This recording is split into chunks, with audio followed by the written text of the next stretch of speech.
Hello friends, আজকে যে বিষয়টা নিয়ে মেনলি আলোচনা করার আছে সেটা হচ্ছে জ্যোতিষ কুণ্ডলিতে রাহু শনির কনজাংশন বা রাহু শনির দৃষ্টি বিনিময়। তো এটা মেনলি এমন একটা কনসেপ্ট যেটা জ্যোতিষশাস্ত্র অনুযায়ী খুব একটা ভালো যোগ মনে করা হয় না, কারণ শনি এবং রাহু একে অপরের কিন্তু শত্রু গ্রহ। এবার জ্যোতিষে একটি কনসেপ্ট আছে, শনি রাহুকে যে বলা হয় সেটাকে পিশাচ দোষ বা সর্পদোষ বা সাধু সর্পদোষও ধরা হয়। কেউ কেউ এটা শনি কেতুর কনজাংশনকেও ধরে।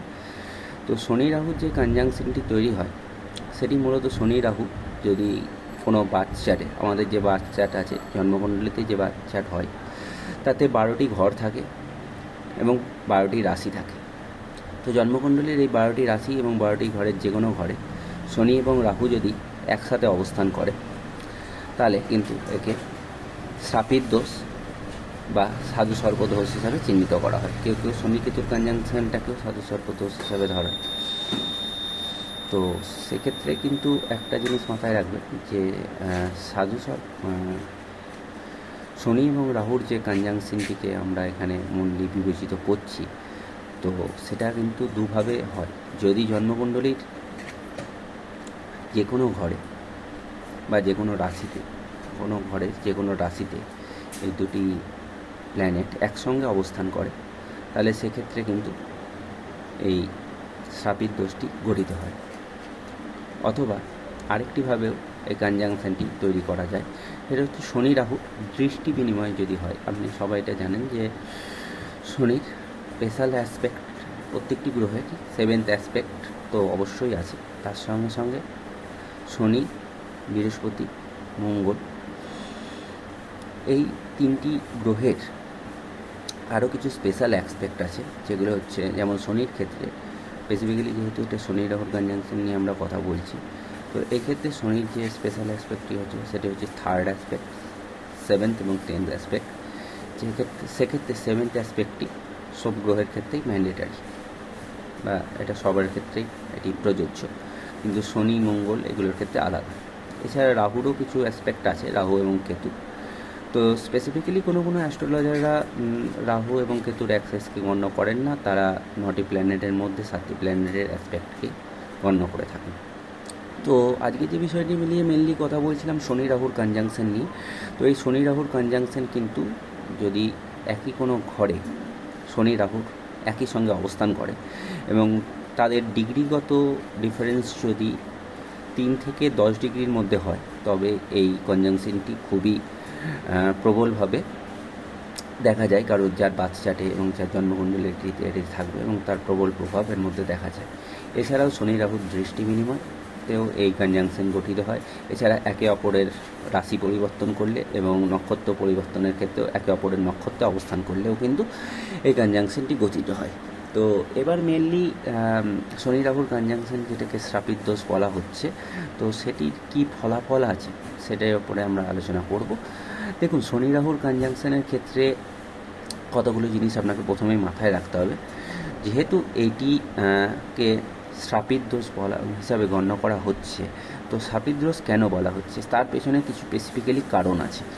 শনি রাহুর যে কনজাংশন, শনি রাহুর কনজাংশনের ফলে কী কী জিনিস হয় এবং পূর্বজন্মের কিছু কর্মফলজনিত কারণে এই কনজাংশন গঠিত হয়, কর্মফলের কী কী প্রভাব পড়ে সেটির ব্যাপারে জানতে হবে। দেখুন, শনি রাহুর কনজাংশন প্রথমত তার আগে সেটি জানার আগে দুটি প্ল্যানেটের যে সিগনিফিকেন্স সেটা একটু বলে রাখা ভালো। দেখুন, শনি এমন একটি প্ল্যানেট, শনি হচ্ছে কর্মফল দাতা এবং শনি আপনাকে এমনভাবে আপনার পূর্বজন্মের যে ফল সেটাকেও কিন্তু এই জন্মে ক্যারি ফরওয়ার্ড করে। তো সেক্ষেত্রে শনি এবং রাহু হচ্ছে এমন একটা প্ল্যানেট যে দুটো আপনাকে ফল দিতে পারে। শনি কিন্তু রাহুর দুটো ফল দেয় এবং রাহু সেটা সাকসেস দেয় এবং বা আপনাকে যদি কোনো খারাপ দিকেও নিয়ে যায়, সেটা কিন্তু খুব দ্রুত তার ফল আপনি দেখতে পাবেন আপনার জন্মকুণ্ডলিতে। তো শনি রাহুর কনজাংশনের ফলে যে শ্রাপিত দোষ গঠিত হচ্ছে, তার ফলে একটা জিনিস সবসময় আপনাকে মাথায় রাখতে হবে, এটি কিন্তু যেহেতু এটা একটা নেগেটিভ যোগ, সেক্ষেত্রে এই যোগটির ফলে আপনার কিছু কিছু জিনিস আপনি লক্ষ্য করবেন যে শনি রাহুর কনজাংশন হলে প্রথমত আপনার মধ্যে কিন্তু ভয় থাকবে, একটা ভয় দেখা দেবে, একটা হিডেন যে ফিয়ার সেটা আপনার মধ্যে সবসময় কাজ করবে। এক্ষেত্রে কিন্তু ভূত প্রেত এই সমস্ত জিনিসগুলো বা যে সুপার ন্যাচুরাল পাওয়ার সেগুলোরও কিন্তু আভাস আপনার মধ্যে খুব তাড়াতাড়ি আপনি দেখতে পাবেন। এগুলো আপনি কিন্তু নেগেটিভ পার্টগুলো বলছি, এছাড়া পজিটিভ দিকগুলো এরপরে আমি আলোচনা করব। তাছাড়া শনি রাহুর কনজাংশনের ক্ষেত্রে আরেকটা জিনিস আপনি দেখতে পাবেন, এরা কিন্তু খুব ইনটিউটিভ পাওয়ারও যে যে ভবিষ্যতে যে ঘটনাগুলি ঘটতে পারে বা তার কিন্তু আভাস তারা আগে থেকেই পেয়ে যান। শনি রাহুর কনজাংশন হলে কিন্তু আপনি আরও একটা জিনিস লক্ষ্য করবেন যে এদের মধ্যে যে অ্যাক্সিডেন্ট হওয়ার প্রবণতা এবং দুর্ঘটনা যে ঘটবে সেটারও আভাস যেমন পান, এবং নিজেদের জীবনেও বারবার দুর্ঘটনা ঘটার প্রবণতা কিন্তু অনেক পরিমাণে বেড়ে যায়। কারণ রাহু কিন্তু যে কোনো জিনিসকে, সেটা ভালো কিংবা খারাপ, দুটোই সাডেন হঠাৎ করে নিয়ে যাওয়ার ঘটনাকে ঘটিয়ে থাকে, এবং শনি যখন তার প্রতি তার দৃষ্টি বিনিময় বা একই সঙ্গে থাকেন, সেটা কিন্তু যেহেতু তারা একে অপরের শত্রু বা শত্রু গ্রহ, সেইটা কনজাংশনটা কিন্তু সম্পূর্ণ নেগেটিভ দিকেই যায়। এবার কিছু কিছু ক্ষেত্রে এটার পজিটিভ দিকও আছে, যেমন শনি রাহুর কনজাংশনের ক্ষেত্রে দেখুন, আপনার যদি এই কনজাংশনটি সেকেন্ড হাউসে থাকে তাহলে আপনি দেখবেন যে হঠাৎ করে আপনার কাছে প্রচুর পয়সা আসতে পারে, আপনার ফিনান্সিয়াল কন্ডিশন বেড়ে গেল, আবার হঠাৎ করে এটা কিন্তু ডাউনফলও হতে পারে। এছাড়াও আপনার কিছু জিনিস এটাই লক্ষ্য করা যায়, শনি রাহুর কনজাংশনের ক্ষেত্রে বারবার দুর্ঘটনা ঘটার প্রবণতা কিন্তু অনেকটা বাড়িয়ে দেয় শনি রাহুর কনজাংশন। এছাড়া শনি রাহুর যে কনজাংশনটা হচ্ছে, সেই কনজাংশনটা কতটা পাওয়ারফুল সেটা বোঝার জন্য এদের ডিগ্রিগত ডিফারেন্স আপনাকে বুঝতে হবে। শনি রাহুর কনজাংশনটাকে বোঝার জন্য শনি রাহুর কনজাংশনের যে পার্টগুলি আপনি যখন যদি এই কনজাংশনটি আপনার বা আপনার ফ্যামিলি মেম্বার বা যে কারো চার্টে যদি এটা থাকে, তাহলে আপনি দেখতে পাবেন যে এইরকম ব্যক্তি, শনি রাহুর কনজাংশনের ব্যক্তি খুব সহজেই তন্ত্র মন্ত্র বা নেগেটিভ কিছু জিনিসের শিকার হয়ে যেতে পারে। তাদের আবার তার মধ্যে এইটার শেখার প্রতি ইন্টারেস্ট বা এটার নেগেটিভ পার্ট দুটোই হতে পারে। পজিটিভ পার্টের মধ্যে এরা এই কনজাংশন যদি কারোর থাকে, তারা খুব সহজেই তন্ত্রমন্ত্রের দিকে আকৃষ্ট হয়, জ্যোতিষের দিকে আকৃষ্ট হয়, এবং তারা একজন ভালো তন্ত্র সাধকও হতে পারে। ঠিক আছে, এর ফলাফল যেটা পজিটিভের দিকে। এছাড়া শনি রাহুর কনজাংশন যদি বর্তমান যুগের ক্ষেত্রে আমি বলে থাকি, তাহলে শনি রাহুর কনজাংশন যদি কারোর থাকে, তাহলে এইসব ব্যক্তিরা কিন্তু ছেলে মেয়ে হতে পারে, যারা কারো হতে পারে, তাদের ক্ষেত্রে কিন্তু তারা খুব ভালোভাবে কী হতে পারে, এদের মধ্যে কিন্তু একটা জিনিস লক্ষ্য করা যায়, এরা কিন্তু খুব ভালো ইঞ্জিনিয়ার হতে পারে। যেহেতু রাহু যেটা রিপ্রেজেন্ট করে বর্তমান যুগে, রাহু আমাদের বর্তমান যুগের কিন্তু কলিযুগের রাজা বলা হয় রাহুকে। কলিযুগের রাজা এই জন্যেই রাহুকে বলা হয়, কারণ রাহু এই বর্তমান কলিযুগের সোশ্যাল মিডিয়া থেকে শুরু করে টিভি, সোশ্যাল মিডিয়া, মোবাইল এবং এআই, এবং বর্তমান যুগে যা যা ইনফরমেটিভ জিনিস এবং বর্তমান যে টেকনোলজি, পুরোটাই কিন্তু রাহু দ্বারা রিপ্রেজেন্ট করা হয়। যেহেতু আমাদের এই বর্তমান কলিযুগে এইগুলোর গ্রহণযোগ্যতা সবচেয়ে বেশি, এবং ছেলেমেয়েদের মধ্যে এর থেকে ভালো পজিটিভ এবং নেগেটিভ দুটো দিকই আছে, তার ফলবশত রাহু কিন্তু এর মাধ্যমে আপনাকে প্রচুর পরিমাণে ফেমও দিতে পারে। আবার এগুলির নেগেটিভ পার্টের মধ্যে আপনি নেশাগ্রস্ত হয়ে কিন্তু সব কিছু হারিয়েও ফেলতে পারেন বা আপনাকে ডুবিয়েও দিতে পারে। এটা কিন্তু রাহুর একটা ট্রেডস, আপনি লক্ষ্য করে থাকবেন, এটা রাহুর মধ্যে আছে। যখন শনির মতো একজন, শনিকে যদি সবচেয়ে বিদ্রোহ গ্রহও বলা হয়, বিদ্রোহ গ্রহ ওল্ড, কারণ শনি খুব ধীরে চলেন এবং সমস্ত কাজ ধীরে সুস্থে করেন। ঠিক আছে, তার ফলে দেখবেন শনি প্রধান ব্যক্তিদের ক্ষেত্রে কোনো কাজ সহজে হতে চায় না। তো শনি হচ্ছে সবচেয়ে ধীর গতি গ্রহ, একটি রাশিতে প্রায় 2.5 বছর অবস্থান করে। সো এই 2.5 বছর যে অবস্থান করে, আড়াই করে যখন আপনি দেখবেন শনির 7.5 চলছে, তখন কিন্তু এই আড়াই করে 3বার একটা 7.5 পার্ট থাকে, যেগুলোকে আমরা শনির ধাইয়াই বলি। যদিও এটা আমি একটু টপিকটা আমার চেঞ্জ হয়ে গেল, কোনো অসুবিধা নেই, চলুন আপনাকে বলে দিচ্ছি শনি রাহুর কনজাংশনের মেনলি প্রভাবটা। তো শনি রাহুর কনজাংশনের ক্ষেত্রে এই জিনিসগুলো যেটা আমি বলছিলাম, এটা কিন্তু আপনি লক্ষ্য করতে পারবেন। শনি রাহুর যে ব্যক্তিরা থাকেন, তো শনি রাহুর ক্ষেত্রে আরেকটা জিনিস লক্ষ্য করে থাকবেন যে শনি রাহুর যারা ব্যক্তি, তাদের তন্ত্র মন্ত্র সাধনার দিকেও খুব ট্রেড থাকতে পারে। এরা ভালো তন্ত্র সাধক হতে পারে, ভালো জ্যোতিষ হতে পারে, এবং ভালো এখনকার যুগে বলতে গেলে ভালো ইঞ্জিনিয়ার হতে পারে, ভালো এআই ইঞ্জিনিয়ার হতে পারে। এদের মধ্যে টেকনিক্যাল জ্ঞান, কম্পিউটার ইঞ্জিনিয়ার, এদের মধ্যে টেকনিক্যাল জ্ঞান কিন্তু খুব বেশি পরিমাণে এবং খুব ভালো পরিমাণে এদের মধ্যে থাকে। এরা এই জিনিসটাকে নিয়ে একজন একজন ভালো ব্যবসায়ী এবং উঁচু পদে বসা কোনো সিইওর ক্ষেত্রেও এই যোগ কিন্তু থাকে। কারণ শনি রাহু এমন একটা, শনি আপনাকে কাজ করার ক্ষমতা এবং কোনো এক কাজে দীর্ঘদিন লেগে থাকার ক্ষমতা কিন্তু প্রদান করে। এই কনজাংশনটা যদি পজিটিভ হয় তাহলে দেখবেন রাহু আপনাকে যদি পজিটিভ ফল দেয় সেক্ষেত্রে আপনাকে কোনো উচ্চ পদে সে কিন্তু নিয়ে গিয়ে অসীম করতে পারে। তো এই একটা ভালো ফলাফল শনি রাহুর কনজাংশনের ক্ষেত্রে।